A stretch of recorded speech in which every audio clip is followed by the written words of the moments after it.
Water resources management. Multi-purpose river projects and integrated water resources management.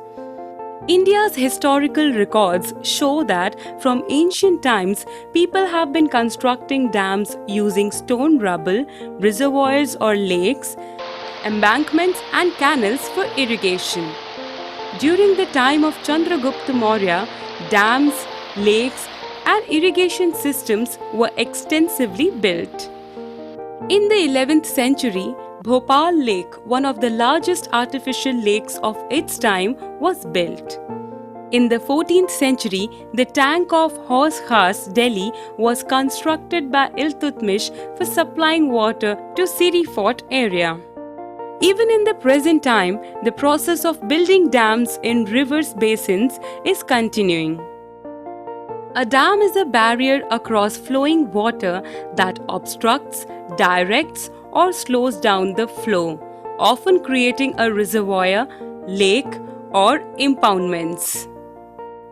In ancient times, dams were built to block rivers and rainwater to create huge water reservoirs or lakes that could be used later to irrigate agricultural fields. Today, dams are built not only for irrigation but also for electricity generation, water supply for domestic and industrial uses, flood control, recreation, inland navigation and fish breeding. Hence, dams are now referred to as multi-purpose projects where the many uses of the impound water are integrated with one another. These projects also help in preventing soil erosion. The 5 biggest dams in India are Tehri Dam, Bhakra Nangal Dam, Hirakud Dam, Nagarjun Sagar Dam and Sardar Sarovar Dam. The Bhakra Nangal Dam in the Satluj-Beas river basin is being used both for generation of electricity and irrigation. Similarly, the Hirakud project in the Mahanadi basin integrates conservation of water with flood control. Multi-purpose projects launched after independence with their integrated water resources management approach were aimed to attain self-sufficiency and improve the standard of living of its citizens. Jawaharlal Nehru proudly proclaimed the dams as the temples of modern India. These dams would integrate development of agriculture and the village economy with rapid industrialization and growth of the urban economy. No country can survive without exploiting its natural resources and developing its economy.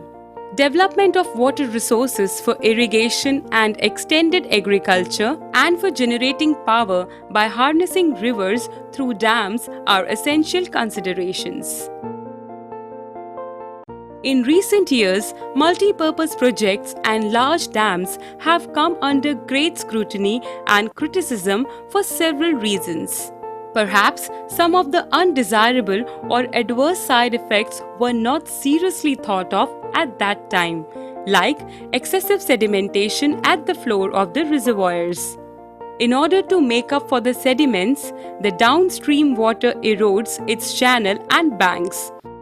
Other adverse effects of dams are submergence of forest land, displacement of persons living in submerged areas, change in land use pattern affecting ecological stability and threat to biodiversity. The still water becomes warmer than moving water and this can increase unwanted flora like algae, moss and weeds and unhealthy bacteria. Dam reservoirs in tropical areas, due to their slow movement, are literally breeding grounds for mosquitoes, snails, and flies, the vectors that carry malaria, Schistosomiasis, and river blindness. Migrating fish are destroyed because they can't navigate past the dam, especially for spawning. The sand and silt is essential for healthy beaches. It is supposed to reach the sea but ends up stuck behind a dam. Multi-purpose projects and large dams have also been the cause of many new social movements like the Narmada Bachao Andolan and the Tehri Dam Andolan, etc. Local people opposed these projects primarily due to the large-scale displacement of local communities. Local people often had to give up their land, livelihood for the greater good of the nation. So, if the local people are not benefiting for such projects, then who is benefited? Perhaps the landowners, large farmers, industrialists, and few urban centers. These projects have also changed the cropping pattern of many regions. Such farmers have started water-intensive and commercial crops. This has resulted in salinization of the soil. At the same time, it has also increased the social gap between the rich landowners and the landless poor. Thus, we can see the dams have created conflicts between people wanting different uses and benefiting from the same water resources. In Gujarat, the Sabarmati Basin farmers protested and rioted against the higher priority given to water supply in urban areas, particularly during droughts. Interstate water disputes are also becoming common with regard to sharing the costs and benefits of the multi-purpose project.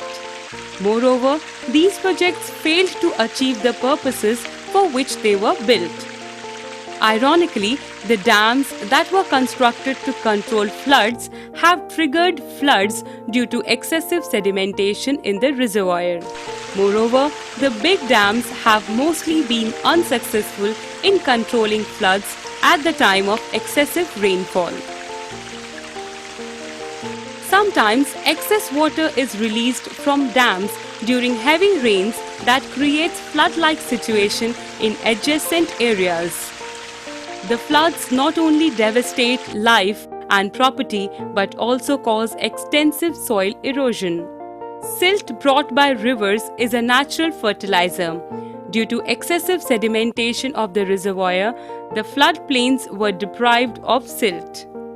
This led to the land degradation. It was also observed that the multi-purpose projects induced earthquakes, caused waterborne diseases, and pests and pollution resulting from excessive use of water.